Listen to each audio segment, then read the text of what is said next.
They shouted, "Stop spending our inheritance, Mom," and their words slammed into me like a hurricane, rattling every window pane of my heart. I had just finished stirring a pot of collard greens in my modest kitchen when my daughter Annie and her husband Steve barged in, their faces set with the arrogance of people who believed they owned my future. They looked at me, a 76-year-old widow who had survived health scares, heartbreak, and the loss of loved ones, and they told me I was wasting money that rightfully belonged to them. That accusation burned hotter than a July sun, and I knew this confrontation would change everything. But what I didn't know was that it would lead me to book a luxury vacation out of spite. Before I get to the part where I handed my greedy relatives a postcard from Tahiti and a stack of legal documents, I need to introduce myself and ask you for a favor.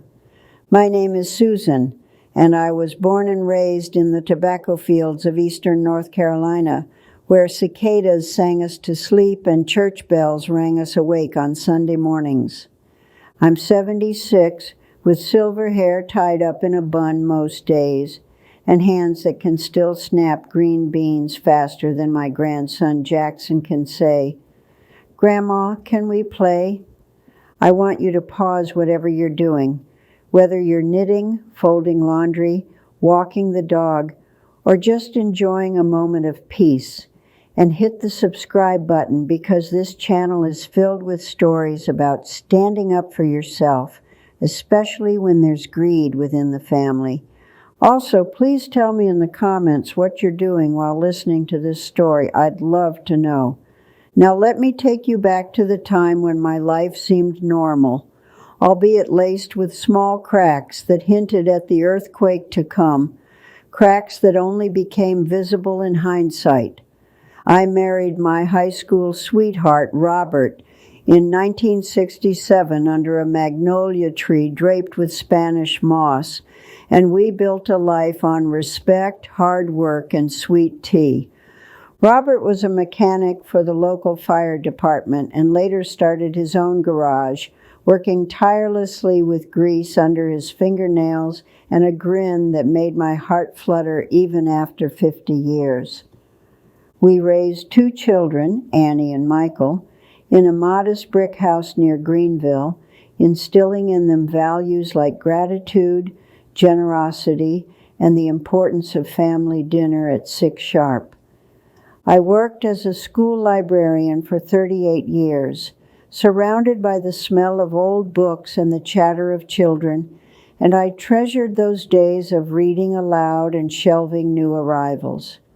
Our retirement years were supposed to be filled with road trips in the RV we bought from Camping World, Sunday lunches at Bojangles, and afternoons spent cheering for the Carolina Panthers. But life had other plans when Robert suffered a stroke 10 years ago, leaving me to navigate widowhood, financial decisions, and a house that echoed with his absence, but still smelled like Old Spice. I grieved deeply, but I also gathered strength, updating my estate plan, creating a revocable living trust, and ensuring my affairs were in order because I'd seen too many widows lose control to unscrupulous relatives. I made Michael my medical proxy because he lived in Charlotte and seemed grounded, while Annie, though nearby, had married Steve, a man whose charm hid a bottomless appetite for other people's money. Annie was always strong-willed, but after marrying Steve, she became more calculating, her once soft eyes sharpening like a hawk's when she mentioned the word inheritance. Steve came into our lives as a mortgage broker with slicked-back hair, a firm handshake, and a tendency to brag about his investments in whatever pyramid scheme was popular that month. At first, I welcomed him with open arms, feeding him pulled pork and cornbread, but I couldn't ignore the way he glanced at my china cabinet as if appraising it for sale. He would compliment the antique quilts on my guest bed, but then ask me how much they might fetch at a resale shop just for curiosity, which made me clutch my grandmother's heirloom more tightly. Their son, Jackson, my only grandchild, was born 6 years ago with cheeks like rose petals and eyes the color of a summer storm, and he quickly became the light of my life. We played hide and seek in my backyard, baked cookies using Land O'Lakes butter from Food Lion, and read Goodnight Moon under the glow of a lamp I bought at Lowe's years ago. Yet as Jackson grew older, Annie and Steve started dangling him like a carrot in front of a mule, using access to him as leverage to bend me to their will. They would text, "Mom, if you want to see Jackson this weekend, you need to promise not to spend any more money on yourself," as if the price of my love was submission. When I mentioned wanting to replace my 15-year-old washer from Sears with a new one from Home Depot, they scolded me, saying, "Why waste money when we're counting on that inheritance?" Those words made me shiver because I realized they saw my savings not as my safety net, but as their future windfall, and they expected me to live miserly so they could one day splurge. This sense of entitlement only grew over time, manifesting in subtle comments about my grocery receipts, the occasional bottle of barefoot wine I bought for book club, and the cross-country bus tour I took with friends. They hovered over my finances like vultures, scrutinizing my Amazon orders, questioning why I donated to St. Jude Children's Research Hospital, and insisting I cancel my YMCA membership because they said, "You're too old to exercise." I repeatedly reminded them that I was comfortable and that I'd earned the right to use my money for experiences rather than leave it to people who didn't respect me, but they only grew more aggressive. Annie and Steve had a history of poor decisions, including an ill-fated investment in a cryptocurrency scheme that left them thousands of dollars in debt, which they tried to hide behind false smiles. They refinanced their house twice, drained their 401k, leased a new Mercedes from Hendrick Motors, and still found reasons to blame me for their financial woes because I wouldn't bail them out. When they asked to borrow $10,000 to cover Steve's business opportunity, I said no, and they responded by withholding Jackson's weekly visit, claiming he had soccer practice every day for a month. My heart ached, but I stood firm, knowing that if I gave in once, I'd set a precedent for a lifetime of being treated like an ATM, and I needed to model boundaries even when it hurt. The inciting incident came on a humid Saturday afternoon last summer when I invited them over for a barbecue and to show them the cruise brochure my friend Lila had sent me. I was excited about the idea of taking a luxury vacation to celebrate turning 76, something Robert and I had always dreamed of but never did because life kept getting in the way. We planned to sail from Miami to the Caribbean, sipping margaritas on deck and exploring tropical islands. And I wanted to invite my church friend Lila as my travel companion. Annie arrived with a forced smile and a Tupperware of potato salad, but Steve strolled in like he owned the place, wearing a polo shirt with a golf logo and a smug expression that put me on edge. We sat at the picnic table under the willow tree, passing around plates of barbecue from Smithfields and hush puppies from Captain D's. When I casually mentioned my cruise plans, their reaction was swift and harsh. Annie slammed her fork down, eyes blazing, and hissed, "Why would you waste money on a cruise when that's our inheritance?" Steve chimed in, "You promised to be responsible. If you spend our inheritance on some fancy trip, you're stealing from Jackson." his voice dripping with manufactured moral outrage. I was stunned by their audacity, and a wave of anger surged through me because my money is not stolen from anyone. It is money Robert and I earned after decades of sweat and sacrifice. I calmly explained that the money was mine and that I intended to enjoy part of it while I'm still alive, to which they responded by threatening to limit my contact with Jackson for his own stability. They went further, pulling out a stack of papers and a notary stamp, telling me they had drafted new financial documents that would require my approval for any expenditure over $50. I stared at the documents, my stomach churning like the waters of Cape Hatteras during a nor'easter, and I refused to sign, telling them that I wouldn't cede control of my life. Steve's eyes narrowed and he declared, "If you don't sign, we'll have to talk about guardianship. Maybe the court should decide if you're competent to manage money at your age." My heart thudded, but my voice remained steady as I told them to leave my property and take their papers with them, because I needed time to think and consult my attorney. They gathered their things, but not before Annie whispered in my ear, "Remember, Mom, Jackson loves you, but we can't expose him to your erratic spending habits," as if I were a reckless teenager. After they left, I sat down at the kitchen table with a glass of sweet tea from Chick-fil-A and took several deep breaths to calm myself, because I felt blindsided and betrayed. I realized this was war, not a misunderstanding, and I needed to prepare like I used to prepare lesson plans, methodically, with research, and with contingencies for every outcome.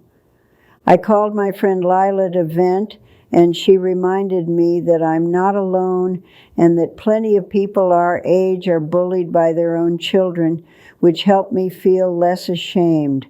That night I couldn't sleep. I lay awake listening to the tree frogs outside my window and thinking about Robert, wishing he were here to say, "Sue, stand your ground." By morning, I had resolved to take control. I brewed a pot of S&D coffee, scribbled notes in a spiral notebook, and made an appointment with my attorney, Cheryl, for later that week. Cheryl is a sharp estate planning attorney based in Raleigh who has guided me through probate after Robert's death and helped me draft my trust, and I trusted her implicitly. When I met Cheryl in her downtown office, she listened attentively as I recounted the confrontation and my children's demands, her brow arching when I mentioned the proposed guardianship. She confirmed that North Carolina is a one-party consent state, meaning I could legally record conversations I was part of without informing the other party, unlike states like Florida or Pennsylvania that require everyone's permission. TTPS, www.justia.com, 50.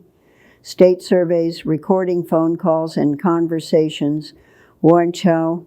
Text, North percent 20, Carolina percent 20, recording percent 20 laws. Cheryl warned me that federal law still applies, so I should be careful when calls cross state lines, and if in doubt, obtain consent, but locally I was safe to record my own interactions. She also reminded me that banks have policies allowing them to freeze or restrict accounts if they suspect fraud or illegal activity. https rw.solosuit.com. Posts 3 reasons banks freeze account say. Text 1. Was percent 20 spotted 20 on percent 20 your percent 20 account. So granting Steve co-ownership could jeopardize my access to funds during investigations. She explained that under North Carolina law, landlords and co-owners cannot change locks or evict someone without a court order. A summary ejectment must be obtained, and only the sheriff can remove a person and padlock the property up. Yikes, movesandsix.com, landlord tenant handbook law, NAS, text to North percent 20 Carolina, percent 20 law, 20 does, percent 20 not, percent E2, percent 80, percent 9D. Hearing this gave me immense relief. I knew that as long as my name was on the deed, no one, child or not, could legally push me out or lock me out without going through the courts. We reviewed my will and trust, tightening provisions, adding a no contest clause that would disinherit anyone who challenged the documents, and naming my sister's daughter as a successor trustee in case my children refused to serve. Cheryl suggested opening a new account at a different bank, maybe Wells Fargo or Truist, so I could move my checking and savings away from the accounts Annie knew, thereby monitoring transactions more closely. She recommended setting up text alerts for every transaction and using a password manager like LastPass to secure my online banking, ensuring that no one could log in behind my back. We discussed the benefits of a corporate trustee, but decided to keep it simple for now. My goal was not to punish, but to protect myself and my legacy. After the meeting, I walked down Fayetteville Street and treated myself to a scoop of butter pecan at Kilwin's, letting the sweet cold ice cream soothe my nerves while I planned my next steps. That afternoon, I signed up for a digital voice recorder class at the local community center because I wanted to make sure I captured every future conversation with Annie and Steve correctly. I also visited the Verizon store to upgrade my phone and add more storage for recordings, while the manager, a nice young woman named Jasmine, helped me choose a plan that fit my budget. The next time Annie called, I pressed record. She launched into a monologue about how I was irresponsible for buying a new set of Pyrex bowls at Bed Bath & Beyond, because what's wrong with your old ones? I let her talk using and I see to encourage her to reveal more, and then calmly told her that I was no longer discussing my spending habits and would see her at Jackson's birthday party. I recorded every subsequent conversation, saving the files to a cloud drive and labeling them with dates and topics, building a repository of evidence should I ever need to prove coercion.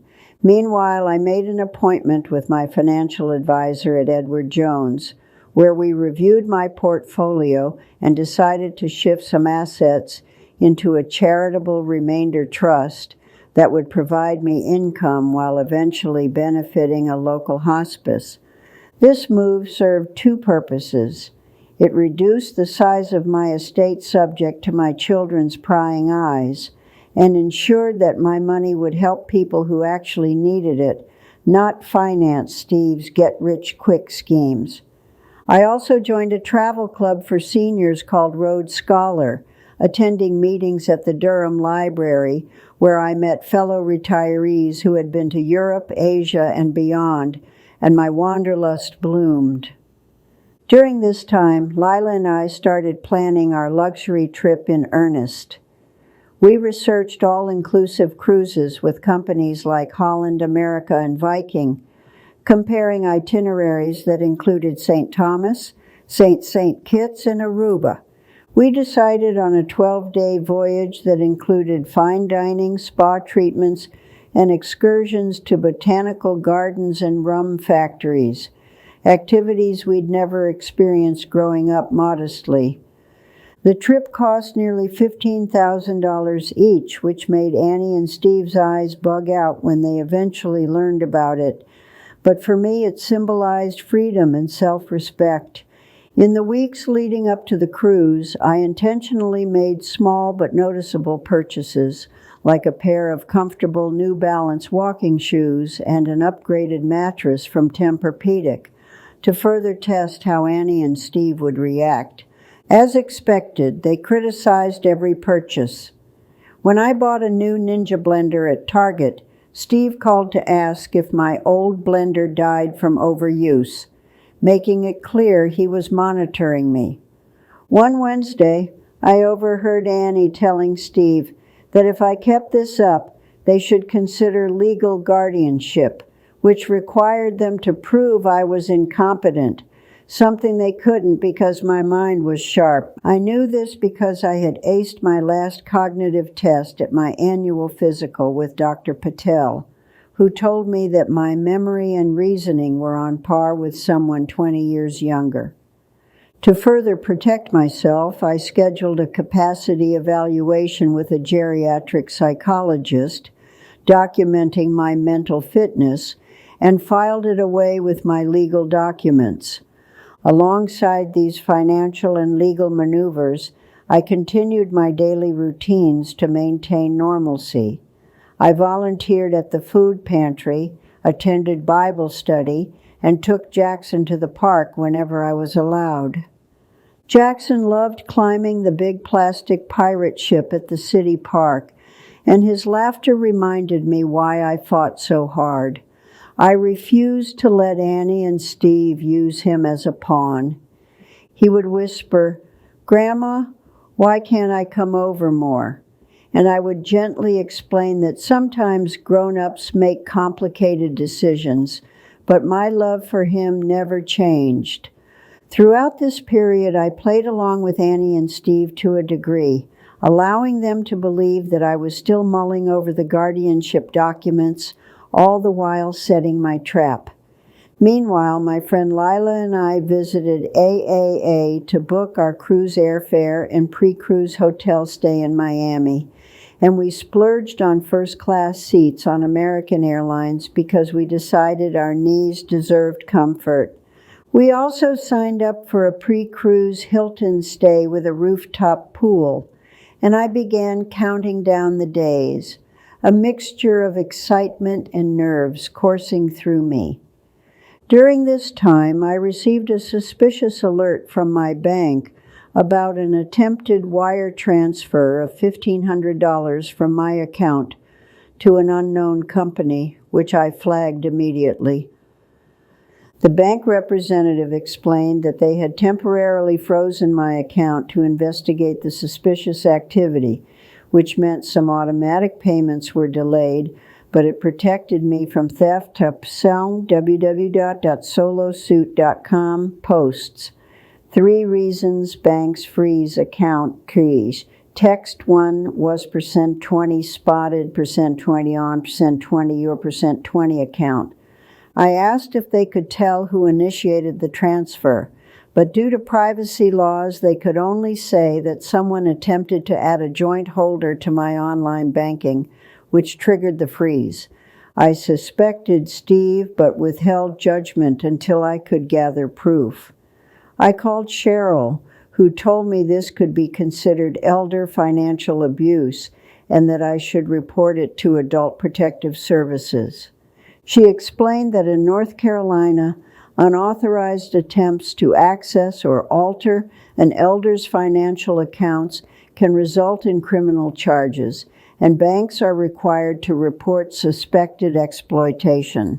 I filed a report providing the bank alert and my suspicion, and also informed the fraud department to watch my account closely, adding another layer of protection. Meanwhile, I arranged to have my mail held at the post office and signed up for informed delivery so I could see what was coming each day, ensuring no important documents were intercepted. To keep my house secure, I had a locksmith from Ace Hardware rekey my doors and install a video doorbell from Ring, giving me real-time notifications whenever someone approached. Cheryl assured me that I could change locks on my own house because I lived alone and owned it outright, but she reiterated that if I were a tenant or co-tenant, I'd need a court order. T.S. movesand360.com, landlord, tenant handbook law, text, North, %20 Carolina, %20 Larno, does, %2, not, %2, 80%, 9D, For extra precaution, I also purchased a small safe from Costco to store my legal documents, USB with recordings, and Robert's wedding ring, so no one could accidentally find them. As the tension built at home, the tension built in the story of my life. This is a good time to remind you to stay tuned, because what happens when Annie and Steve learn about my trip will shock you. If you haven't subscribed yet, please hit that button and ring the notification bell, because my next move will make you cheer and maybe inspire you to take your own stand against bullies. Annie and Steve's efforts to control me only intensified. They began showing up uninvited, criticizing my spending while simultaneously asking me to babysit Jackson so they could go on date nights. One evening, while I was at Red Lobster with my quilting group, they dropped off Jackson unexpectedly, claiming they had an urgent meeting, and I happily kept him, glad for any time together. When they returned, they glanced around my kitchen and noticed the new Keurig machine I had purchased on sale at Kohl's, which launched another lecture about waste and our inheritance. Jackson, oblivious to the tension, asked if he could stay the night, and I smiled through tears because his innocence was the sweetest thing in a world full of manipulation. Later that week, I received a phone call from the Department of Social Services. A caseworker named Melissa politely asked if she could schedule a home visit due to an anonymous complaint about my mental capacity. My stomach dropped, realizing that Annie and Steve were escalating their tactics by involving authorities, and I felt both frightened and furious at their willingness to weaponize the system. I agreed to the visit, confident in my preparedness, and when Melissa arrived, I welcomed her into my spotless living room, offering her sweet tea and a plate of Krispy Kreme donuts. She asked me a series of questions about my daily routine, finances, and support network. Thanks to my planning and the cognitive evaluation I'd completed, I answered with clarity and confidence. Melissa noted that my home was well maintained, that I had a network of friends, and that my finances were well organized. She closed the investigation after one visit, concluding that the complaint was unfounded. Before leaving, she whispered, "It's heartbreaking to see family using us to intimidate elders. Stay strong, and if you need anything, call me," which reinforced my resolve. I called Cheryl immediately to document the visit and to add a note to my file because I suspected this wouldn't be the last time Annie and Steve tried to question my capacity. As the cruise date approached, I prepared to reveal my plans and set the final trap. I decided to invite Annie and Steve over for dinner to discuss the future, knowing that I had the upper hand. I cooked a feast of fried chicken, collard greens, mac and cheese, and peach cobbler, using recipes passed down from my grandmother, because food is my love language and my weapon. When they arrived, I was polite but firm. We sat in the dining room under the crystal chandelier I bought at Belk decades ago, and I pressed record on my phone hidden beneath a napkin. I started the conversation by saying I appreciated their concern, but I had made decisions regarding my finances. I would no longer entertain discussions about their inheritance because my money was mine to manage. Steve leaned back, crossed his arms, and smirked. "You're making a mistake. You're going to regret blowing your savings on frivolous things," to which I replied that experiences were not frivolous. Annie tried to guilt-trip me by saying that Jackson would suffer if I didn't leave them enough to pay for his college, ignoring the fact that I had already set up a 529 plan for him years ago. Then I dropped my bombshell. I told them I was taking a luxury cruise with Lila and that I had paid for the entire trip in cash and I would be leaving in 2 weeks. Their faces contorted in shock and anger. Steve slammed his fist on the table, calling me selfish, while Annie's eyes welled up with crocodile tears as she accused me of abandoning the family.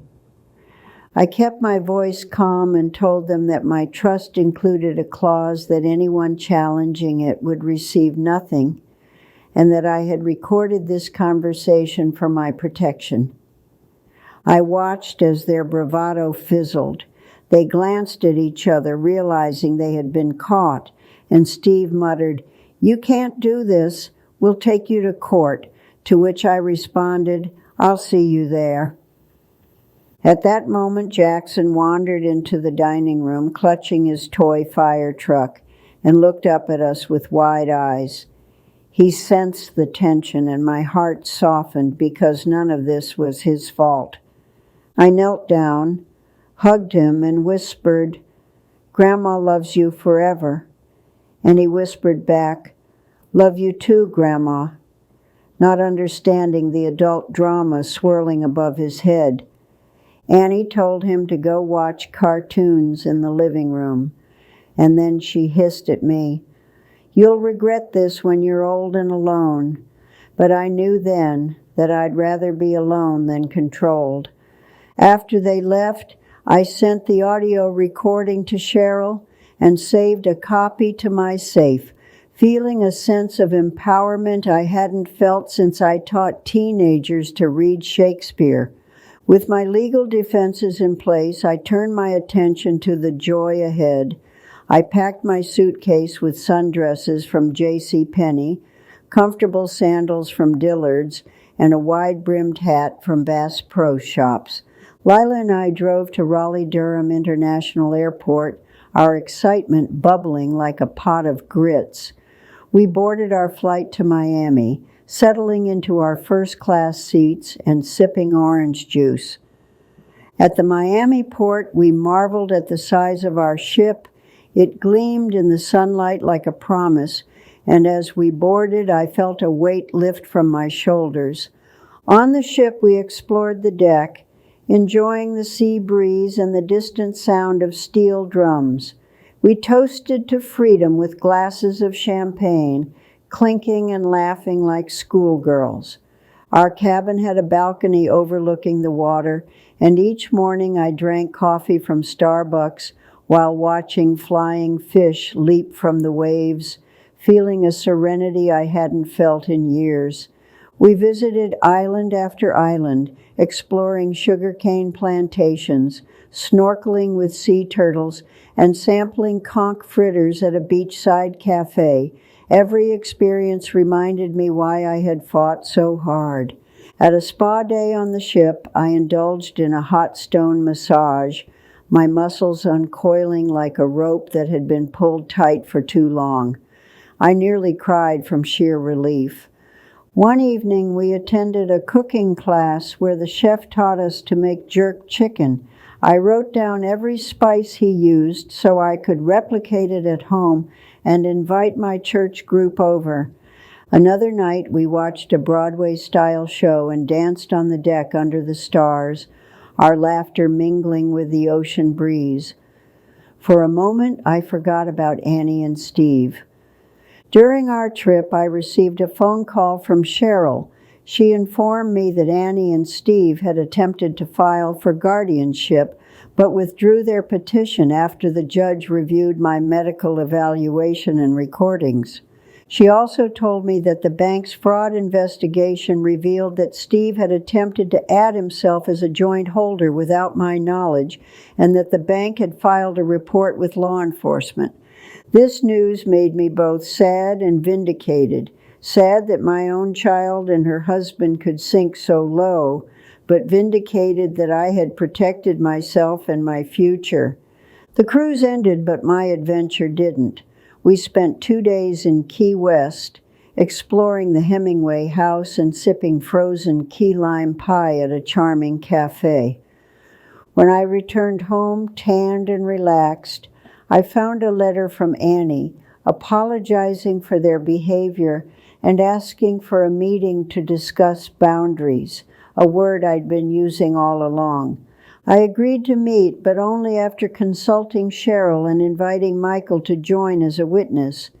We met at a neutral location, a Panera Bread near my house, so public decorum would temper any outbursts.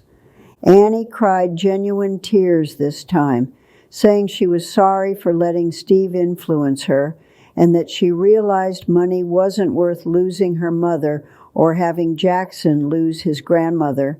Steve sat beside her, silent and sullen, clearly there only because she insisted, and I could sense the power dynamic shifting as Annie began to assert herself independently of him. I told them I forgave them, but that forgiveness came with conditions. They were no longer to discuss my finances, and contact with Jackson would be on my terms, not as a bargaining chip. I reiterated that my trust and will were finalized, and that I had no obligation to leave them anything. What I did leave would be a gift, not a guarantee. We agreed to attend family counseling at my church with Pastor Allen to rebuild trust, and though I was skeptical, I wanted to give Annie a chance to repair our relationship. Over the next several months, we worked on communicating better, establishing that we could love each other without controlling each other, and I saw glimpses of the old Annie I used to know. Steve, however, remained distant. Eventually, he and Annie separated, and she later confided that his financial abuses extended beyond me to other family members, and that she couldn't stay married to someone who used her like he used me. Annie found work at a local library, rediscovered her passion for books, and we slowly rebuilt our mother-daughter bond, now grounded in mutual respect rather than obligation. Jackson resumed spending weekends at my house, and we resumed baking cookies, reading, and going to the North Carolina aquarium, building memories untainted by manipulation. Meanwhile, I joined a travel group that takes quarterly trips. Since the cruise, I've visited the Biltmore Estate in Asheville, taken a train through the Smoky Mountains, and even hiked part of the Appalachian Trail. I also continued to donate to charities, including Hospice of Wake County, the SPCA, and the Scholarship Fund at my alma mater, because I wanted my money to reflect my values. During a particularly cold winter, I purchased new insulation for my attic and a heat pump from Duke Energy, ignoring the voice in my head that had been conditioned to worry about their inheritance. I also replaced my 12-year-old Ford Taurus with a used Subaru from CarMax, because my safety and comfort mattered more than preserving a pile of cash for people who once treated me like an inconvenience. In the process, I learned that every dollar I spent intentionally, whether on travel, charity, or home improvements, brought me more joy than any hypothetical praise from people who might never appreciate me. As a pattern interrupt, let me ask you to think about a time you stood up for yourself when family tried to control you. Share it in the comments so we can learn from each other and feel less alone. One evening, while watching the sunset from my porch swing, I reflected on everything that had happened and realized that the greatest gift I gave myself was the permission to enjoy the fruits of my labor. I also realized that boundaries are not punishments. They are protective fences that keep out those who would trample on your garden and allow you to cultivate what you love. As for Annie, she eventually started dating a kind man from her church who treated her and Jackson with respect, and Steve faded into the background, a cautionary tale about greed. Jackson, now older, loves to hear stories about my cruise. He often asks when he can go on a ship, and I smile and tell him that one day we'll take a family trip as equals, not as leverage. Michael, proud of me, calls me Hizashiro, and we laugh about how I used to worry about spending $30 on a blouse at TJ Maxx when now I think about the bigger picture. When I think back to that fateful day when Annie and Steve demanded control over my finances, I no longer feel anger. I feel gratitude for the journey that taught me my worth. I also feel gratitude for the legal tools that protected me.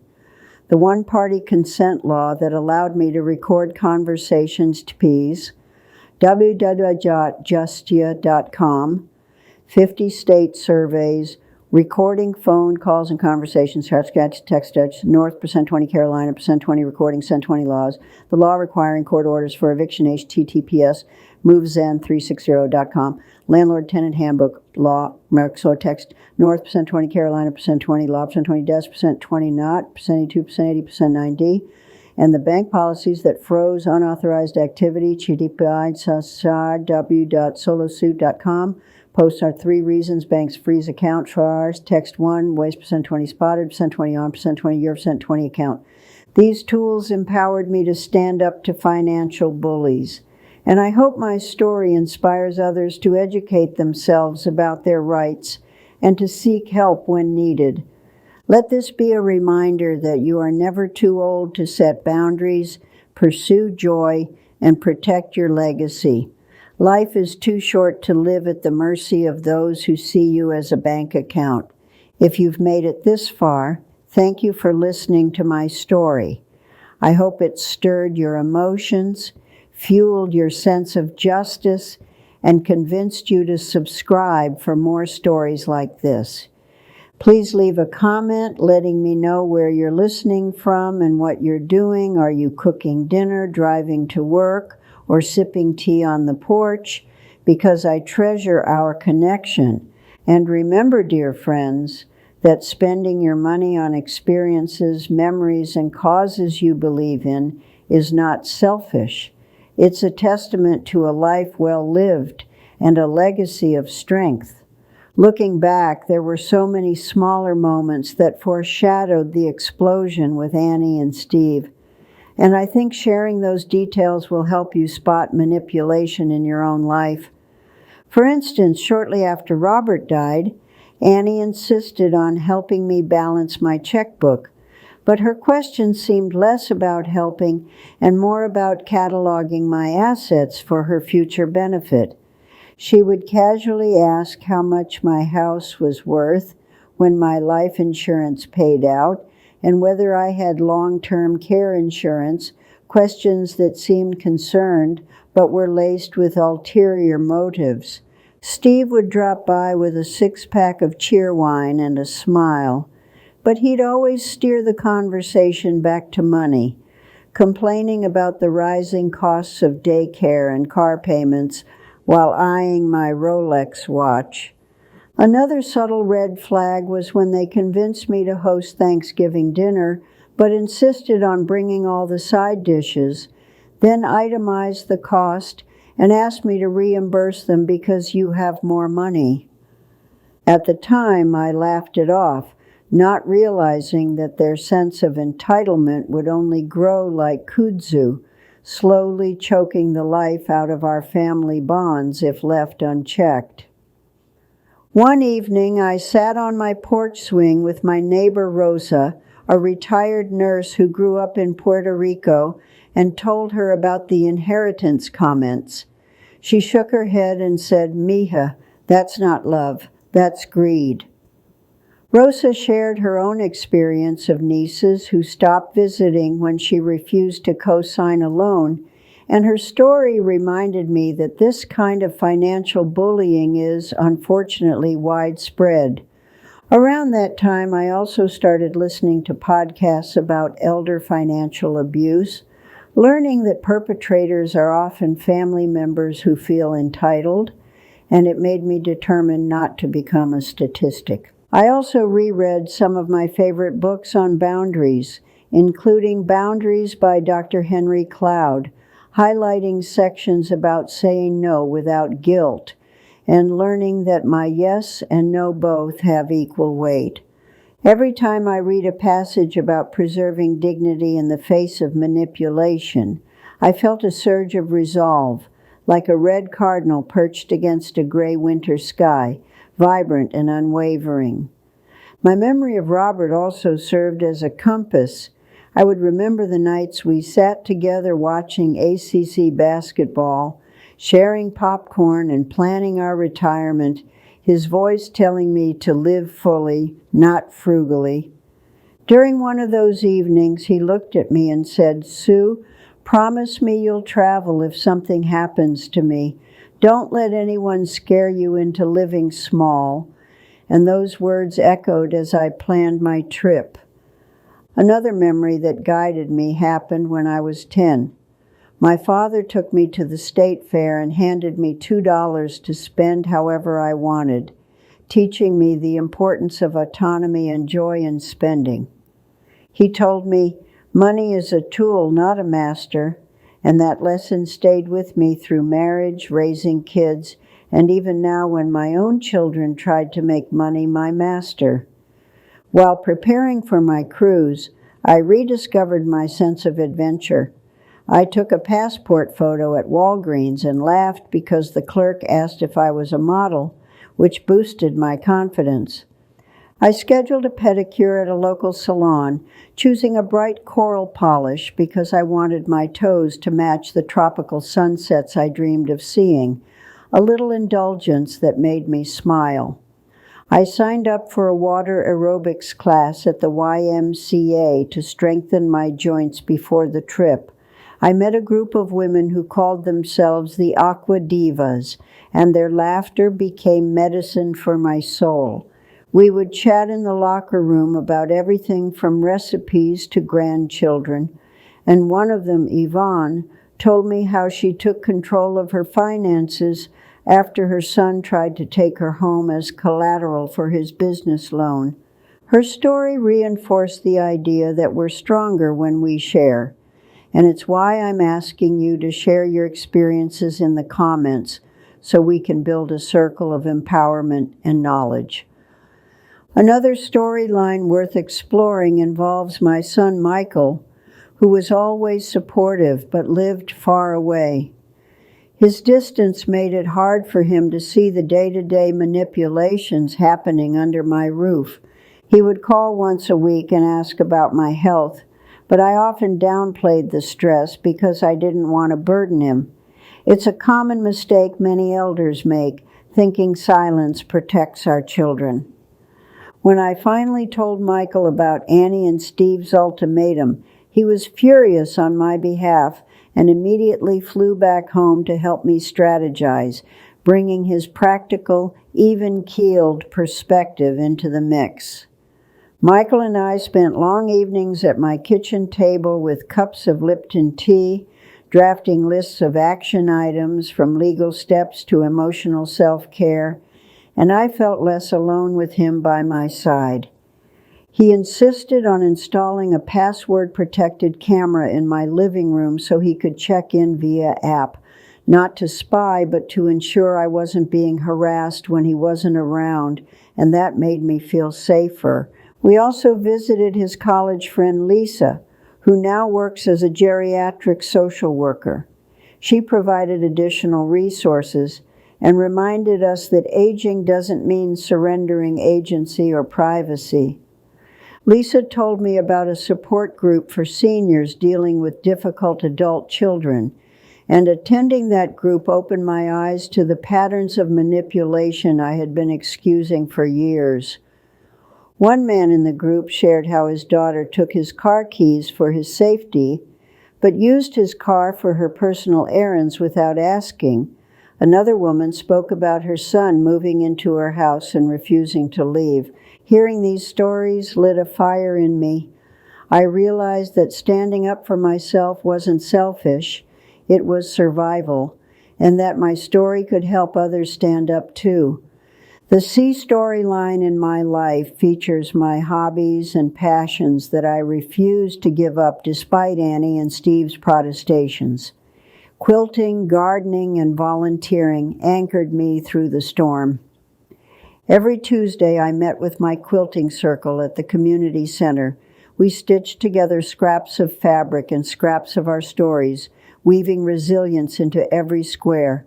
My garden became my sanctuary. I planted heirloom tomatoes, basil, and zinnias, marveling at the way life bursts forth after you bury a seed, a reminder that growth often comes after darkness. Volunteering at the local elementary school library allowed me to read books to children whose eyes lit up just like the eyes of the students I'd taught for decades. Their innocence fueled my determination to protect my own grandson's childhood from manipulation. These side stories kept me grounded and served as pattern interrupts within my own life. Whenever the drama with Annie and Steve became overwhelming, I would pick up a needle or a trowel and refocus my energy on creation rather than conflict. Another re-hook moment occurred when Steve tried to take out a life insurance policy on me without my knowledge. He approached my insurance agent, claiming to have my permission, but the agent knew better and called me immediately. The audacity of this man to profit off my death before I was even in a nursing home made my blood boil, and I reported the attempt to the North Carolina Department of Insurance, adding another entry to the file of his misdeeds. Around this time, I started having recurring dreams of Robert standing at a dock, waving at me while holding our dog Buster, telling me to get on the ship. I woke up with a smile and new conviction to pursue joy. I also found comfort in faith. My pastor preached a sermon about the prodigal son, and he emphasized that forgiveness does not mean leaving the door unlocked for further abuse, a message I took to heart. One Sunday after church, an elderly woman named June hugged me and whispered, "Don't let them steal your sunset years." And that phrase became my mantra whenever guilt started to creep in. During the days leading up to the cruise, Annie and Steve would send me messages quoting Bible verses about honoring parents, twisting scripture to suit their purposes, which infuriated me because true honor involves respect.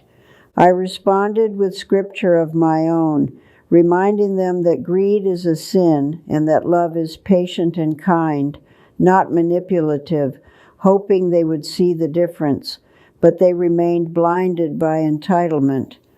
On the practical side, I had to prepare my house for my absence. I scheduled a HVAC tune-up, cleaned out the refrigerator, and arranged for my neighbor Rosa to water my plants and check the mail. I also secured travel insurance from AIG to cover any medical emergencies while abroad. The policy gave me peace of mind and made me think about all the logistics Robert and I used to tackle together. Another part of preparation was emotional. I wrote letters to both my children and to Jackson, expressing my love and explaining my decisions in case anything happened to me on the trip. In those letters, I recounted childhood memories, our inside jokes, and the lessons Robert and I tried to instill. I wanted them to know my intentions were rooted in love and self-respect, not spite.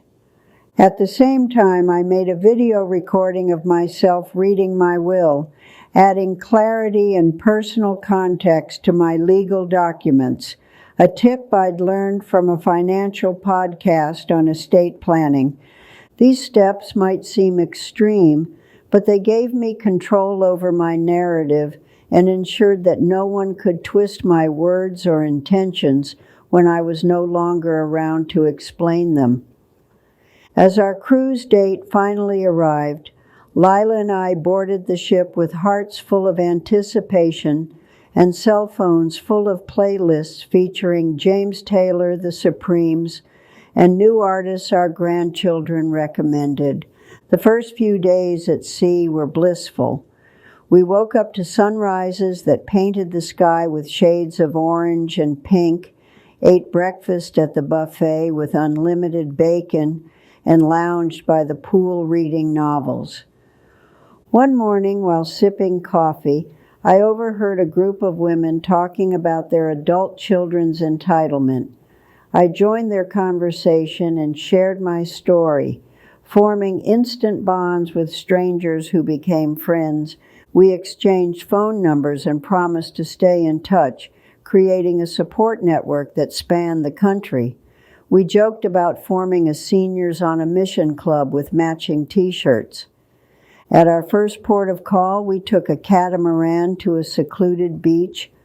I felt the warm Caribbean sand between my toes and laughed like a young girl when a wave splashed us unexpectedly. The local guide told us stories about island history and resilience, and I reflected on how people everywhere fight for dignity and autonomy in their own ways. During a cooking demonstration, I learned to make a rum cake using ingredients like dark rum and nutmeg. I bought a bottle of local rum from the gift shop to recreate it at home and share with my book club. Our open-air Jeep tour through a rainforest allowed us to see exotic birds and hidden waterfalls. I breathed in the moist air and felt gratitude for my healthy lungs, a gift I didn't take for granted. Another highlight was visiting a botanical garden where I saw orchids that reminded me of the corsage Robert pinned on my dress at our high school prom.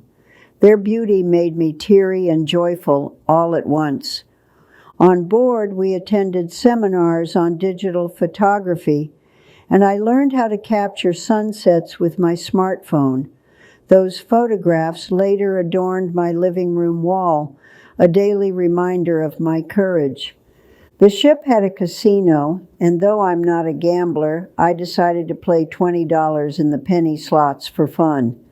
I won $80, which I used to buy Jackson a souvenir pirate hat. We also enjoyed evening concerts featuring jazz bands from New Orleans. The music made me tap my foot and think of all the times Robert and I danced in our kitchen. During one of these concerts, I got a text from Michael saying he had confronted Annie about Steve's attempts to access my accounts. She cried and said she had no idea about some of his schemes.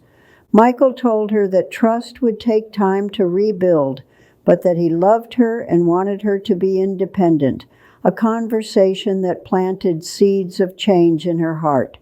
Another mid-trip plot twist occurred when I got a voicemail from Steve, full of apologies and promises to do better. I saved it as evidence, but chose not to respond until I was ready. On the last night of the cruise, there was a formal dinner, and Lila and I dressed in our best dresses. As I looked around the elegantly set table with its fine china and crisp linens, I thought of the simple dinners Annie criticized.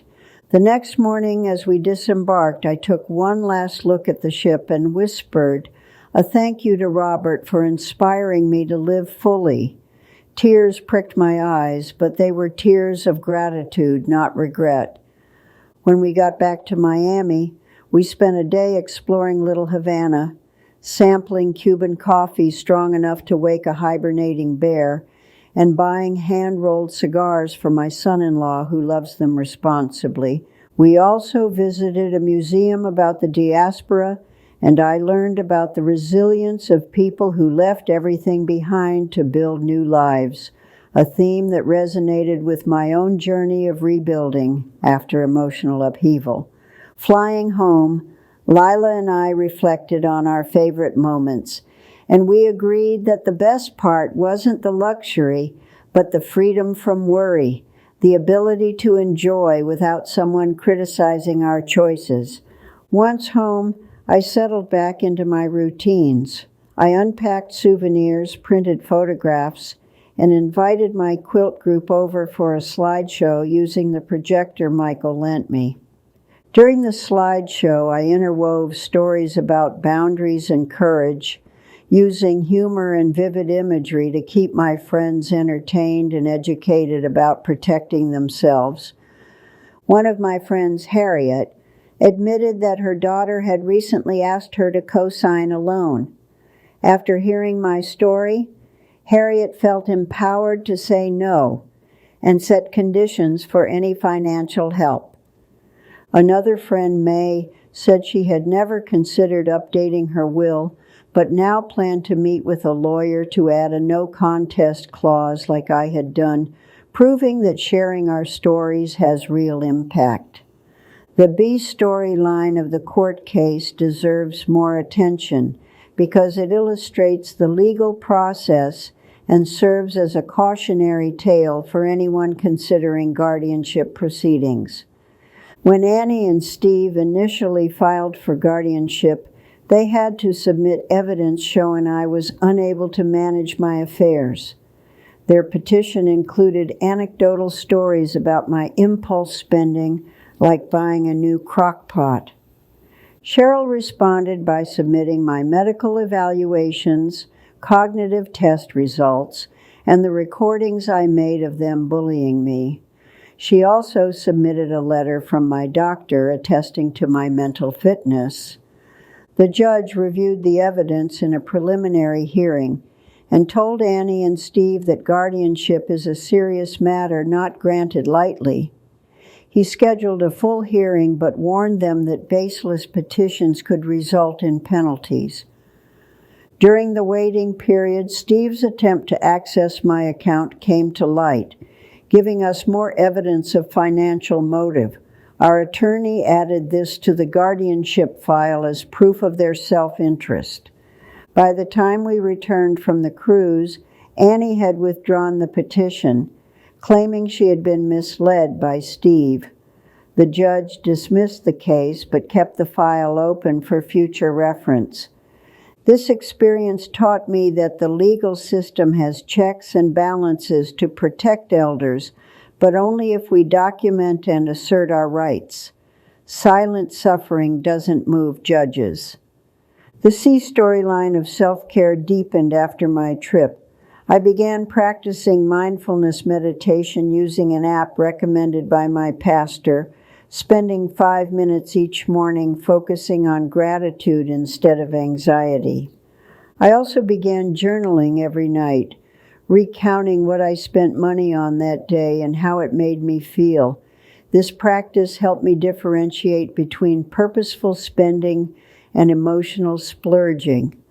One unexpected benefit of journaling was realizing how little I missed the approval of those who once controlled me. The only approval I needed was my own and God's. In the months following the cruise, I made more home improvements. I repainted the kitchen cabinets a cheerful blue, replaced the worn carpet with hardwood floors from Lumber Liquidators, and hung my cruise photos in gallery frames from Michael's. These changes made my house feel refreshed and reflected my newfound sense of empowerment. Each time I walked into my bright kitchen, I remembered that I deserved nice things. I also adopted a rescue cat named Muffin from the SPCA.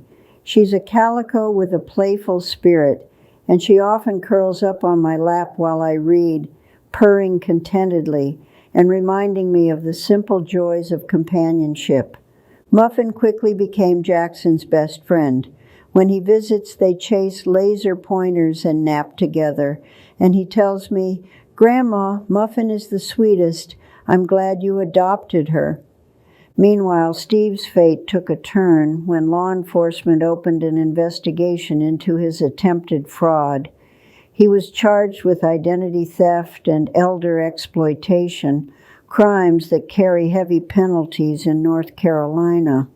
I testified at his hearing, describing his actions and the impact on my mental health. Though nerve-wracking, it felt cathartic to look at him and speak my truth under oath. The judge sentenced Steve to probation, mandatory financial ethics courses, and community service at a senior center, a fitting punishment that forced him to confront the consequences of his greed. Annie filed for divorce shortly after, citing irreconcilable differences. While sad, It was a necessary step for her to rebuild her life without someone who preyed on her family. Through therapy, she unpacked her own patterns of enabling and realized how fear of scarcity drove her behavior. She apologized again, sincerely this time, and we began to rebuild trust slowly. She also enrolled in a financial literacy class at the community college and started managing her own budget for the first time. She admitted that being dependent on Steve had clouded her judgment. I supported her growth by offering encouragement, not money. I would listen to her talk about her progress and set boundaries when she veered towards seeking approval of her decisions.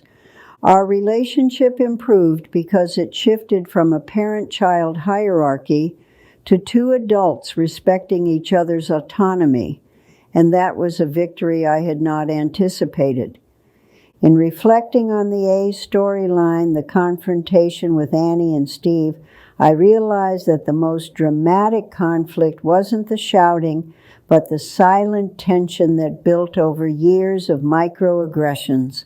That tension exploded only after I had spent years excusing small slights, and I hope my story encourages you to address little issues before they become a crisis, because boundaries set early are easier to enforce. Throughout this experience, I learned the importance of staying informed.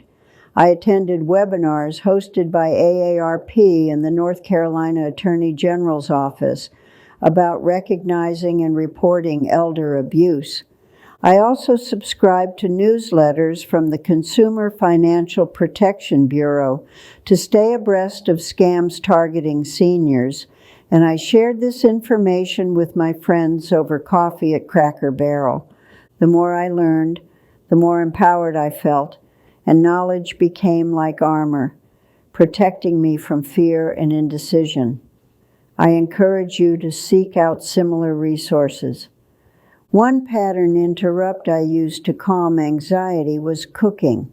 On particularly stressful days, I would bake fresh bread using my trusty KitchenAid mixer, kneading dough to the rhythm of Motown songs.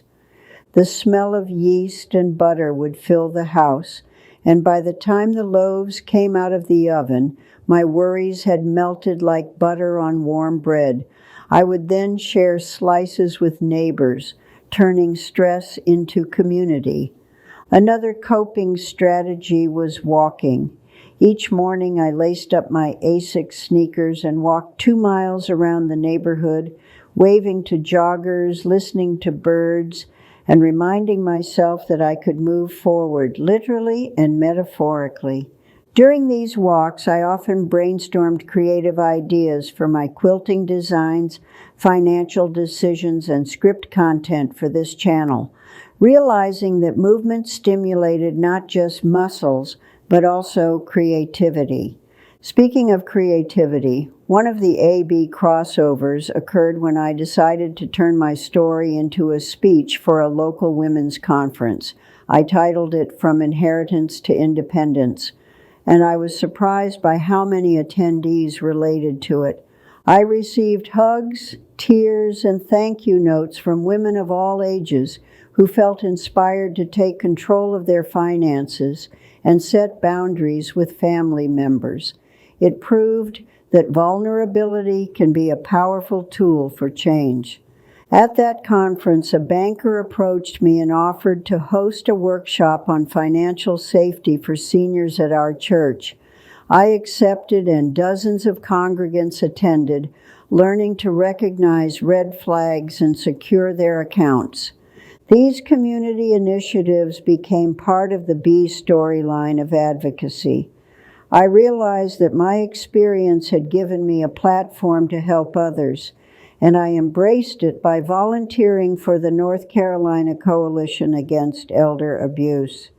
Through them, I participated in legislative outreach, urging state lawmakers to strengthen penalties for elder exploitation and to fund more adult protective services workers, because system change is as important as personal boundaries.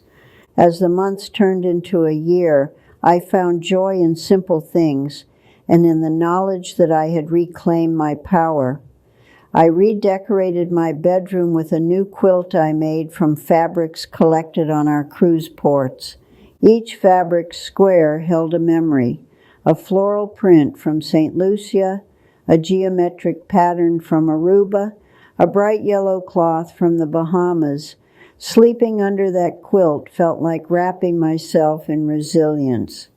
I also kept up with the women I met on the cruise. We formed a group chat where we exchanged travel tips, recipes, and updates on our grandchildren and our boundary-setting victories. One of them, Carol, wrote that she had finally told her son to stop borrowing money, and he responded with anger but eventually respected her, proof that courage can be contagious. Another, Ruth, shared that her daughter threatened to stop bringing the grandkids if she didn't hand over her car keys. Ruth responded by inviting her daughter to a therapy session with her, changing the dynamic entirely. Stories like these kept me inspired and reminded me that the fight for autonomy is ongoing and extends beyond my immediate family. It's a generational issue we must confront collectively.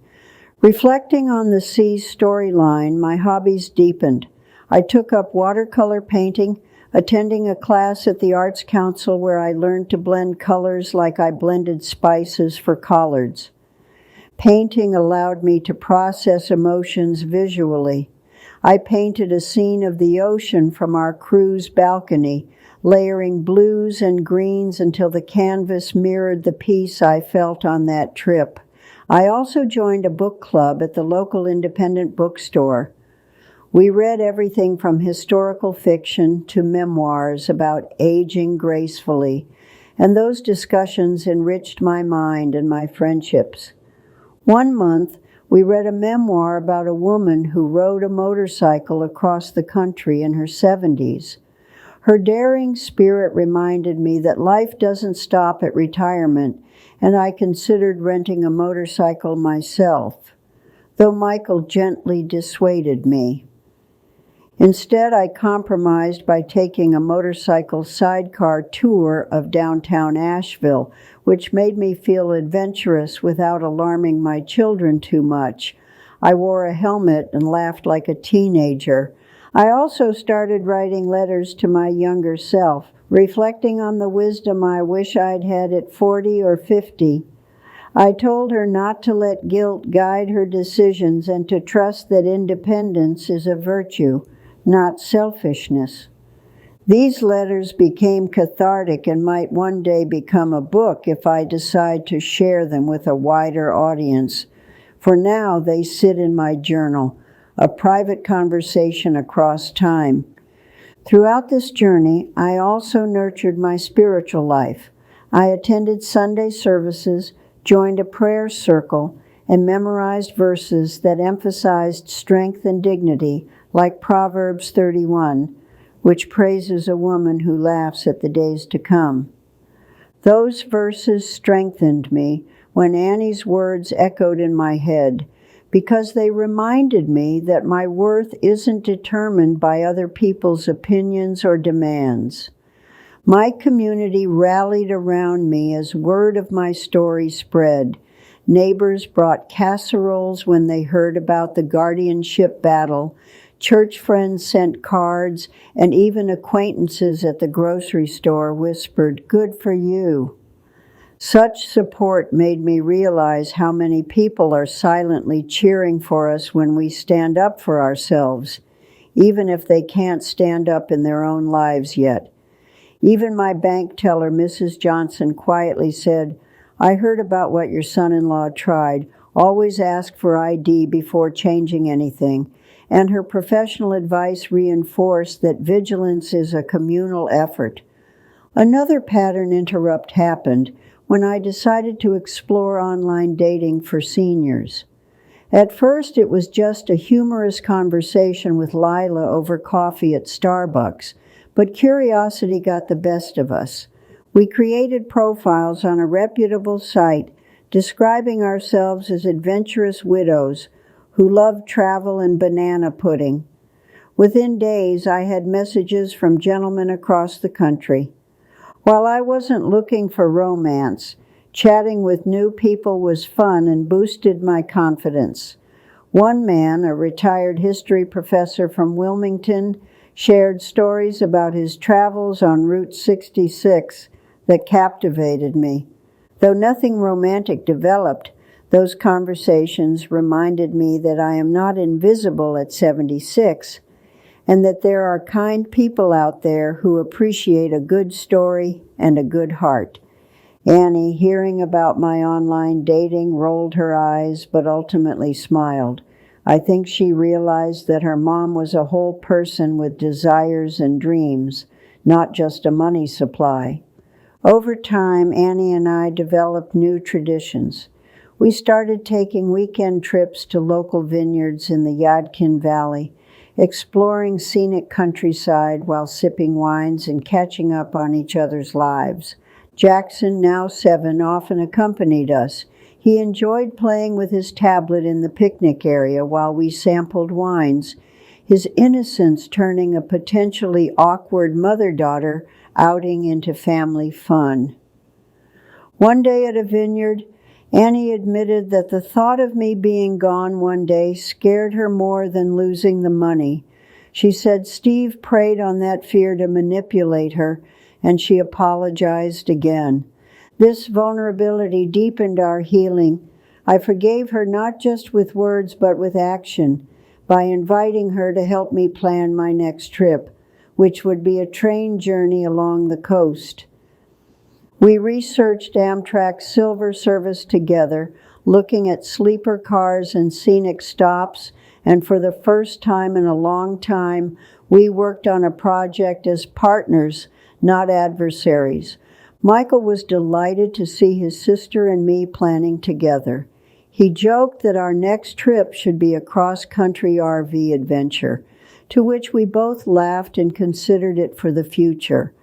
The A, B, and C storylines of my life continued to intertwine, each providing lessons and opportunities for growth, and I found that the more I shared, the more my story resonated with others.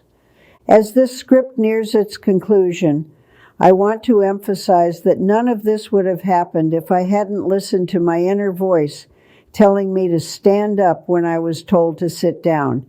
The moment Annie and Steve said, "Stop spending our inheritance," I could have shrunk in shame, but instead I booked a cruise, hired a lawyer, and recorded their threats, actions that changed the trajectory of our family. If you're facing a similar situation, remember that you have the right to enjoy the fruits of your labor, to protect yourself legally, and to demand respect from those who claim to love you. Your money is not anyone's inheritance until you are gone, and even then you control where it goes. Spend it on experiences, donate it to causes you believe in, or invest in yourself. Please don't wait until anger forces you to act. Set boundaries early, educate yourself about your state's consent laws and eviction protections, and consult professionals when needed. If you're younger and watching this, take note of how greed can destroy relationships. Promise yourself that you will never weaponize love or access to grandchildren to control your parents or grandparents. And if you've already subscribed and shared what you're doing, thank you. Your presence here means we're building a community of strong, compassionate people who will not tolerate elder abuse.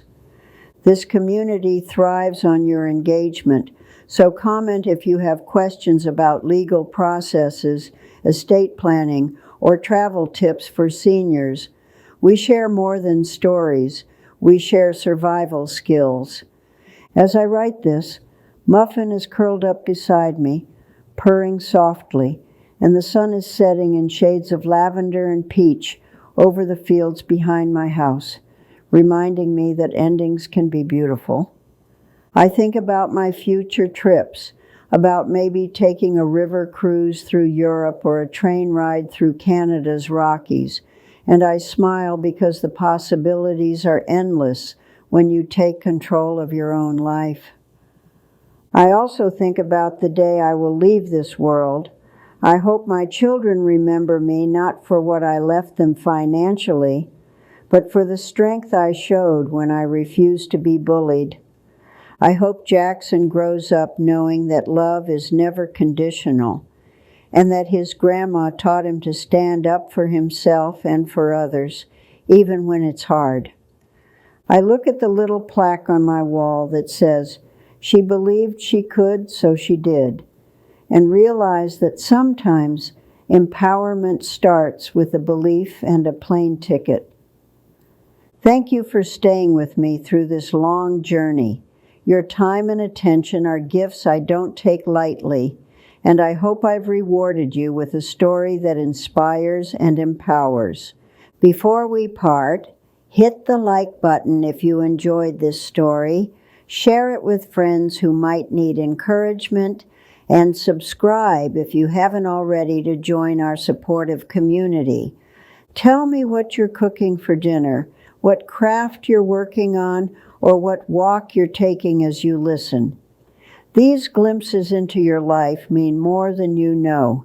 And finally, remember that spending your money on a luxury vacation out of spite is sometimes exactly what you need to reclaim your life and to remind those around you that you're nobody's burden.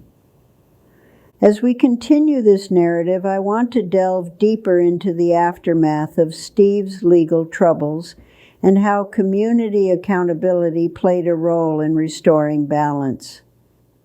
After Steve completed his court-mandated community service at the senior center, he actually learned something. He saw faces of elders he had once viewed as bank accounts and began to grasp the harm of his actions. He apologized publicly to the group he served, and while his apology didn't erase the damage, it prompted a discussion among the seniors about forgiveness and redemption, which I found healing. At that senior center, I volunteered to teach a quilting class, sharing my skills with people who had never threaded a needle. The joy on their faces reminded me that teaching is part of my purpose. We sewed simple patchwork squares, and with each stitch, we talked about boundaries, trust, and second chances, merging the art of quilting with the art of living. Meanwhile, Annie continued to rebuild her life.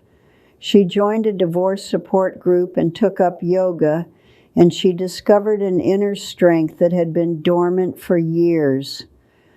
She started journaling like I do, writing down not just grievances, but also gratitude.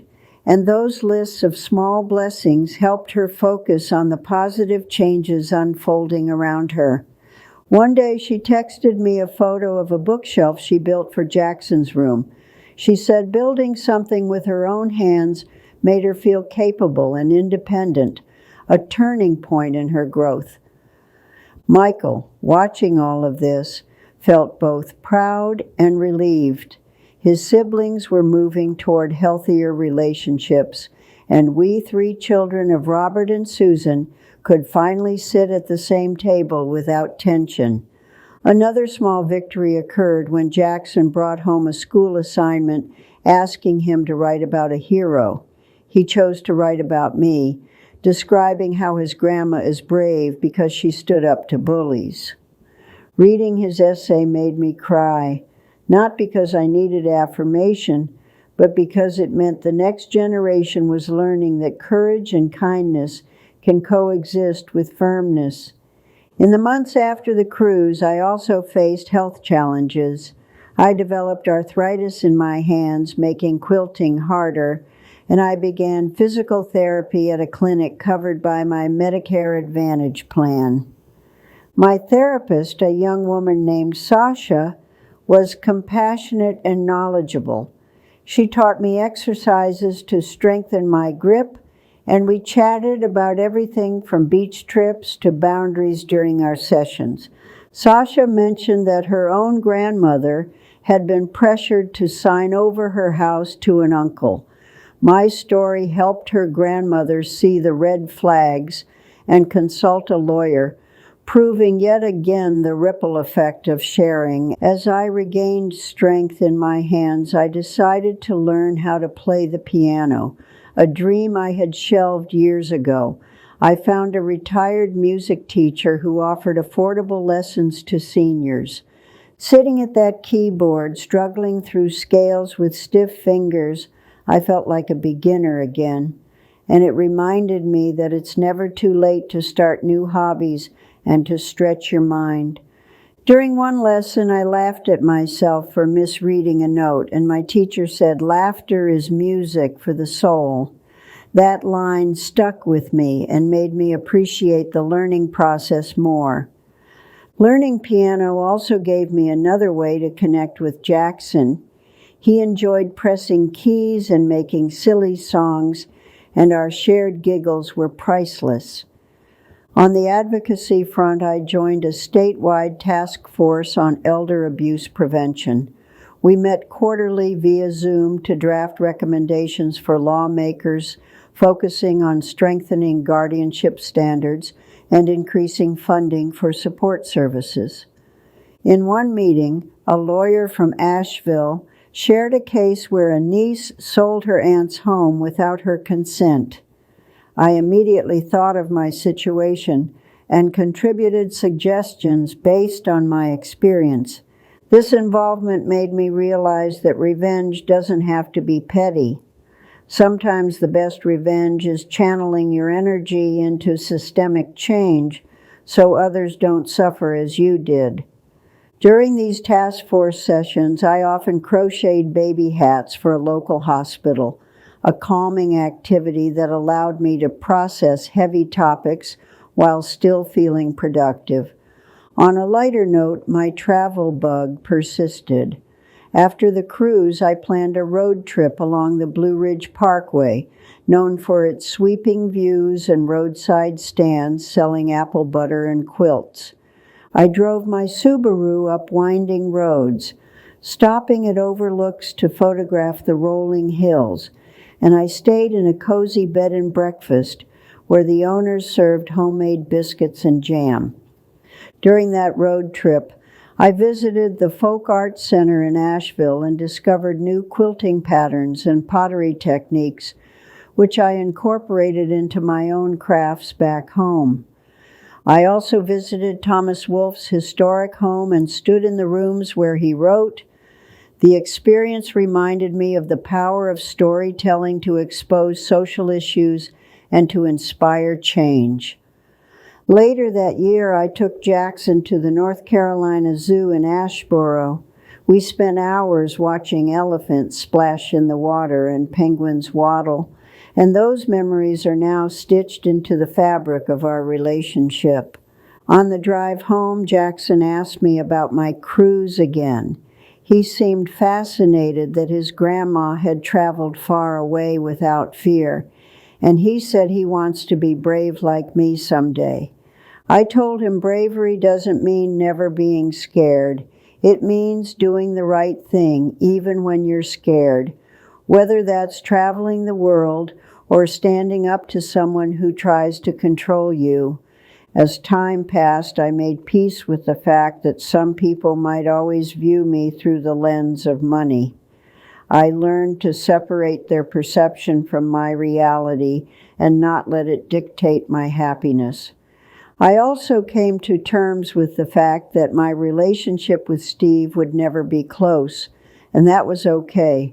Not every story has a fairy tale reconciliation, and sometimes closure is simply letting go. In those quiet moments on my porch swing, I realized that revenge doesn't always look like court battles or vacations. Sometimes it's as simple as living well and refusing to be bitter. And yet, there were moments of humor in my revenge. For example, I once mailed Annie and Steve a postcard from each port on my cruise. each one saying, "Wish you were here," paying your own way. They never acknowledged the postcards, but the act of sending them made me chuckle and reminded me that finding humor in hard situations is a form of resilience. Another amusing moment came when my quilting group gifted me a t-shirt that said, "Spending my kids' inheritance one cruise at a time," which I wore proudly while grocery shopping at Harris Teeter. People complimented the shirt, and some even asked where they could buy one, so my friend Harriet started selling them online, turning our inside joke into a small business that raised money for the local senior center. Seeing strangers wear those shirts at the farmers market felt like a silent uprising of elders celebrating their right to use their money as they saw fit, which delighted me. The shirt also sparked conversations with younger people who asked me about my story. I'd share the abridged version and encourage them to treat their elders with respect and not entitlement. As for my travel plans, I have a list: a river cruise through the Pacific Northwest, an Alaskan glacier tour, and maybe even a safari in Kenya if my knees hold up and my doctor approves. I also plan to revisit Charleston with Annie and Jackson, exploring Rainbow Row and eating shrimp and grits at Hyman's Seafood, creating new positive memories that replace the old ones filled with tension. When I worry about the cost of these trips, I remind myself that money sitting in a bank doesn't hug you at night. Experiences do, and the smiles on my grandchildren's faces are priceless. I still maintain a prudent savings cushion and have my estate in order, but I no longer see saving as a virtue in itself. I balance it with living and giving generously while I'm here. And for those who worry that spending will leave them destitute, I encourage a visit with a fiduciary financial planner who will help you plan for longevity while still enjoying your life. As we wrap up this extended story, I want to thank you for allowing me the space to add these additional layers. Stories like quilts gain warmth and depth with each new piece. If you're still listening, please comment with a quilt emoji or a travel destination you dream of visiting. Your engagement helps more people find this video and join our community. Make sure you're subscribed because I'm already working on my next adventure story. And trust me, you won't want to miss how I handle the next unexpected twist life throws my way. Until then, know that you are seen, valued, and deserving of joy. And may you spend every dime of your life and your money with intention and a smile on your face. Before I truly sign off, I want to share one last pattern interrupt that happened recently, reminding me that life's humor never stops. I was checking out at the grocery store when a young cashier looked at my "Spending My Kids' Inheritance" t-shirt and asked if I was serious. I smiled and said, "Absolutely, honey."